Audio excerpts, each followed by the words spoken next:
A series of explosions in Sri Lanka on Easter Sunday left hundreds dead and injured.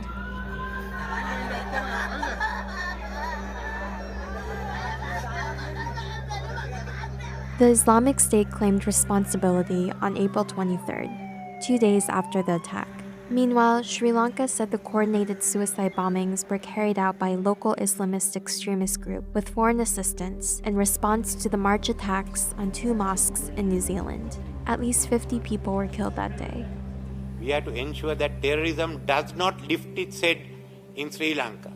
We cannot allow that, and we are prepared to take all measures necessary to ensure that terrorism is contained and wiped out in this country. Between 8:45 a.m. and 9:30 a.m., suicide bombers attacked 3 luxury hotels and 3 churches in cities across the country. 5 hours later, 2 more explosions were reported near the capital. The attacks were seen as targeting the country's Christian minority, who make up less than 8% of the population. At least a dozen of those killed included foreigners from India, Japan, the United States, and Britain. My daughter and wife, and I also inside the church at that time.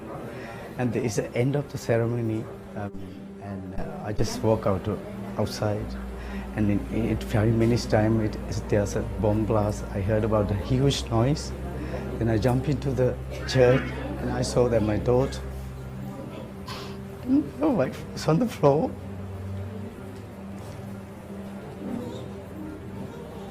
I don't know what to do. What was supposed to be a joyful Easter Sunday was marred by a horrific wave of Islamic radical terror, bloodshed.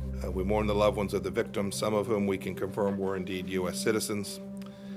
This is America's fight too. I spoke with the Prime Minister of Sri Lanka this morning, and our embassy and other parts of the U.S. government are offering all possible assistance to Americans and the Sri Lankan government alike. It appears authorities had advance warning about the attacks. In an intelligence report from April 11th, a senior police official warned of potential suicide attacks by an Islamist extremist group targeting Catholic churches.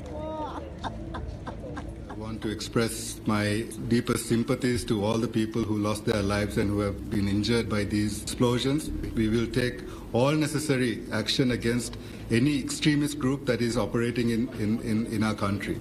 On April 22nd, the day after the attack, the situation on the ground was still insecure. A van near one of the targeted churches exploded while officials attempted to defuse remaining explosives. Sri Lanka has not seen this kind of violence since the end of its devastating 26-year-long civil war in 2009. The war, which was fought along ethnic and national lines, was marked by instability and frequent suicide bombings. While there has been some conflict between religious groups, the country has had nearly a decade of relative peace and seen a steady rise in tourism.